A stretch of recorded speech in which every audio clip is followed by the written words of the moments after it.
Rabotai, today we're learning Pilei Oetz, and it's going to speak about a little bit of Shalom Bayit. And he says, Beyoter tzarich lizaher shelo letzaed et ishto.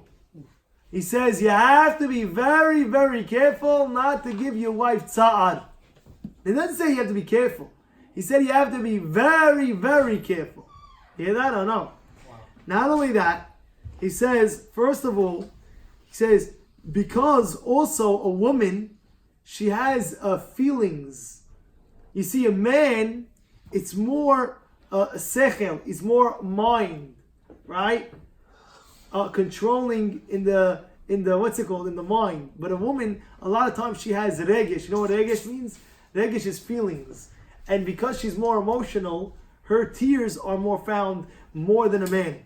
So it'll take a long time for a man to cry. But for a woman, it's much easier for her to cry. Especially if the husband raises his voice to his wife.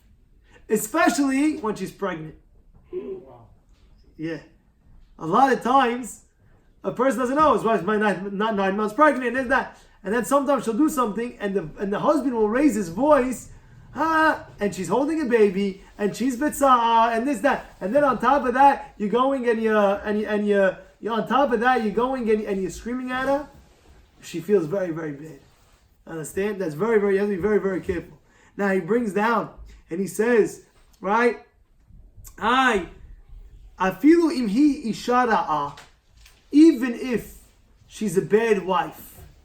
Let's say a guy, Rabbi, you don't know my wife, Rabbi. My wife, Dachilak, if you had my wife, Rabbi, forget about it. You wouldn't last. It could be, you're right, that maybe I wouldn't last. But anyway, he says, even if you have a bad wife, now don't get me wrong now, right? Don't get me wrong. Because usually, the way you act to your wife, that's the way you're going to be treated. So really, technically speaking, I'm telling you a secret over here. The wife is not bad. It's you, deep down, the way you're treating her, she feels it, and therefore she's not compensating. But if you would invest, I'm not talking about money. I'm talking about if you invest with your marriage to make it beautiful. Invest in her in the sense where you give her compliments.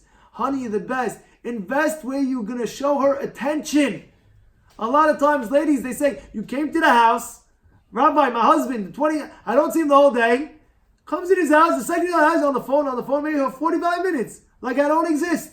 The man doesn't, like I don't exist. And then after that, he's done with the phone. Now he's eating dinner, he wants to eat dinner now. Honey, where are you? I want you on the table. Where are you? How come you're not sitting with me? Now you want me? 45 minutes I'm waiting at the dinner table. 45 minutes I'm waiting for you. You're busy. You come in the house, back and forth, back and forth, back and forth. And now what do you want? Honey, where are you for the dinner table? Then what happens? The guy calls the rabbi. Rabbi, you don't understand. I come home for dinner. She doesn't even sit. She has the audacity not to sit down on the table. So now the rabbi, he thinks like, oh, you know what? Oh, wow. What a bad wife. No, it's not true. Because deep down, it's the husband's fault. For what? Not showing the tender care and the attention to his wife. You understand what we're saying here? But when you would understand that, automatically everything fizzles down. And then guess what? When you do that, give her the compliment, show her the respect. Show her the respect.